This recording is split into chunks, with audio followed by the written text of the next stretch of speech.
സത്യം ഒന്നിനു പിറകെ ഒന്നായി മാറി നീക്കി പുറത്തു വരികയാണ്. കാപ്പ കേസ് പ്രതി ശരൺ ചന്ദ്രന്റെ നേതൃത്വത്തിൽ വന്ന 62 പേരിൽ രണ്ടാമൻ കഞ്ചാവ് കേസിലും മൂന്നാമൻ വധശ്രമ കേസിലും പ്രതിയാണ്. പോലീസ് രേഖകളിൽ ഒളിവിലാണെന്ന് പറയുന്ന വധശ്രമ കേസ് പ്രതിയെ ആരോഗ്യമന്ത്രിയുടെ സാന്നിധ്യത്തിൽ CPM ഏരിയ സെക്രട്ടറി MV സഞ്ജുവാണ് പാർട്ടിയിലേക്ക് മാറിയിട്ട് സ്വീകരിച്ചിരുന്നത്.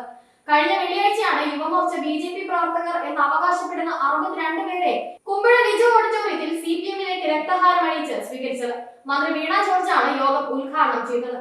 മുഷ്ടി ചുരുട്ടി മുദ്രാവാക്യം വിളിക്കാനും രക്തഹാരം ഇട്ടവരെ പാർട്ടിയിലേക്ക് സ്വീകരിക്കാനും മുന്നിൽ നിന്നത് മന്ത്രിയായിരുന്നു. ഇതോടെ CPM-ന് ശനിദശ തുടങ്ങി. മന്ത്രി മാലയിട്ട് സ്വീകരിച്ചത് സ്ത്രീകളെ അടക്കം ആക്രമിച്ച കേസിലും കാപ്പ കേസിലും ഉൾപ്പെട്ട പ്രതി ശരൺ ചന്ദ്രനെയാണെന്ന് ആദ്യം വാർത്ത വന്നു. 2 ദിവസം കഴിഞ്ഞപ്പോൾ ഇതിലൊരാളെ കഞ്ചാവുമായി പിടിയിലായി.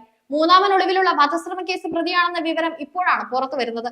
SFI-ക്കാരെ വധിക്കാൻ ശ്രമിച്ച കേസിൽ രജിസ്റ്റർ ചെയ്ത കേസിൽ ഒളിവിലെന്ന് പോലീസ് പറയുന്ന 4ാം പ്രതി മലയാലപ്പുഴ സ്വദേശി സുധീഷിനെയാണ് മന്ത്രിയും CPM ജില്ലാ സെക്രട്ടറിയും ഏരിയ സെക്രട്ടറിയും ഒക്കെ ചേർന്ന് മാലയിട്ട് CPM-ലേക്ക് സ്വാഗതം ചെയ്തത്. ആകെ കുഴപ്പത്തിലായ ജില്ലാ സെക്രട്ടറി വീണ്ടും വിചിത്ര ന്യായവാദവുമായി രംഗത്ത് വന്നിട്ടുണ്ട്. സുധീഷിനെതിരായ കേസ് രാഷ്ട്രീയ പ്രേരിതമാണെന്നും വാദിയും പ്രതിയും ചേർന്ന് കോടതിയെ സമീപിച്ച് കേസ് പിൻവലിക്കുമെന്നും ജില്ലാ സെക്രട്ടറി KP ഉദയഭാനു പ്രതികരിച്ചു. കഴിഞ്ഞ വർഷം നവംബറിലാണ് കേസിന് ആസ്പദമായ സംഭവം. പത്തനംതിട്ട ട്രിനിറ്റിൽ തിയേറ്ററിൽ സെക്കൻഡ് ഷോ സിനിമ കഴിഞ്ഞിറങ്ങിയ SFI പ്രവർത്തകർ റിംഗ് റോഡിൽ വെട്ടിപ്രം ഭാഗത്ത് സെൽഫി എടുക്കുന്നതിനിടെ കാപ്പ കേസ് പ്രതി ശരൺ ചന്ദ്രന്റെ നേതൃത്വത്തിൽ സുധീഷ് അടങ്ങുന്ന സംഘം മർദ്ദിക്കുകയും വടിവാൾ കൊണ്ട് വധിക്കാൻ ശ്രമിക്കുകയുമായിരുന്നു. വധശ്രമം അടക്കമുള്ള വകുപ്പുകൾ ചുമത്തി ശരൺ ചന്ദ്രനെ കോടതി റിമാൻഡ് ചെയ്തു.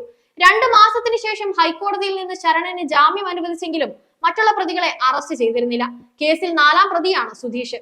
ഇയാൾ ഒളിവിലാണെന്നാണ് പോലീസിന്റെ രേഖകളിലുള്ളത്. ഇയാൾ നാട്ടിൽ വിലസുമ്പോഴാണ് ഒളിവിലാണെന്ന് പോലീസ് റിപ്പോർട്ട് നൽകിയത്. ഒളിവിലുള്ള പ്രതി മന്ത്രി അടക്കമുള്ള പൊതുചടങ്ങിൽ പങ്കെടുത്തുവെങ്കിലും പോലീസ് അനങ്ങിയില്ല.